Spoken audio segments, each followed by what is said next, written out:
నాశకరమైన కుటుంబంలోకి వెళ్ళిపోయిందో, కానీ దేవుడి దగ్గర తను అంతగా పశ్చాత్తాపడి దేవుని బతిమాలుకుంటే దేవుడు ఒక మార్గాన్ని తెరవడానికి వాళ్లకు ఎంతగానో ఇష్టపడి దేవుడికి స్తోత్రం. అనగా తప్పు చేయడము మానవ నైజమైతే క్షమించడం దేవుని గొప్ప కృప. దేవుడికి మహిమ కలుగుందాక.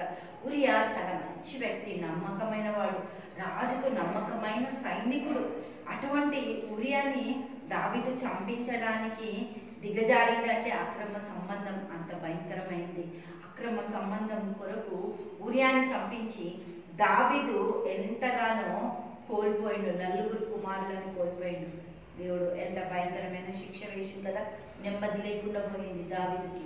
రాజు అయింది కానీ నెమ్మది లేదు, భయంకరమైన పరిస్థితి. అటువంటి దారుణమైన పనులు చేయడం ద్వారా దేవుడు శిక్ష ఇస్తాడు, ఇవ్వకుండా ఉండడు. హల్లెలూయా.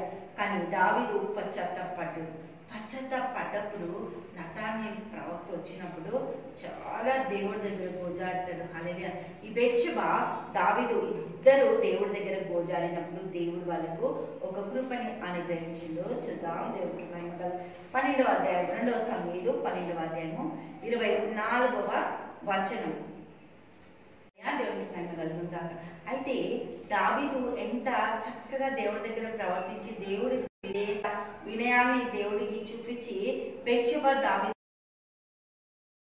వాళ్ళకి దేవుడు ఒక ఆలోచన ఇచ్చిందంట. 12వ అధ్యాయము 24వ వచనం.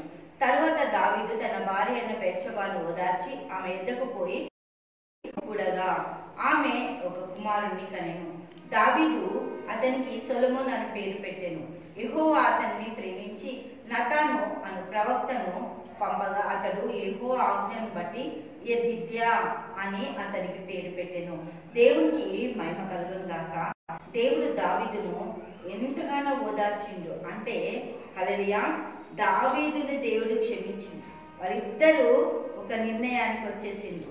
ఒకవేళ కనుక దేవుడు మనకి కుమారుణ్ణి అనుగ్రహిస్తే ఈ బ్రతుకు దినముల అన్నిట్లో కుమారుని కనుక ఒకవేళ మనకి ఇస్తే ఆ కుమారుని దేవుడి కొరకే పెంచాలి, దేవుడి కొరకే ఆ కుమారుడు బ్రతకాలి, దేవుడి కొరకే ఆ కుమారుడు ఉండాలని. అందుకే బెత్షెబ, నా కుమారుడా నేనేమందును, నిన్నెందుకు కన్ననో తెలుసా, ఎన్ని మొక్కి కన్ననో తెలుసా. అందుకే ఆమె ఈ మాట అక్కడ సొలొమోనుతో చెప్తుంది.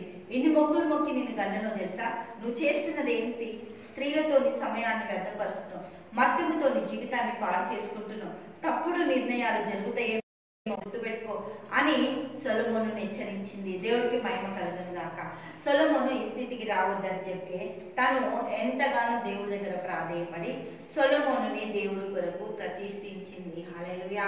సొలొమోను నిర్ణయించి అప్పగించింది. ఆయన దేవుడి పని చేయాలి, కానీ తన సొంత పనులు సొంత కార్యాలు చూసుకుంటుంది.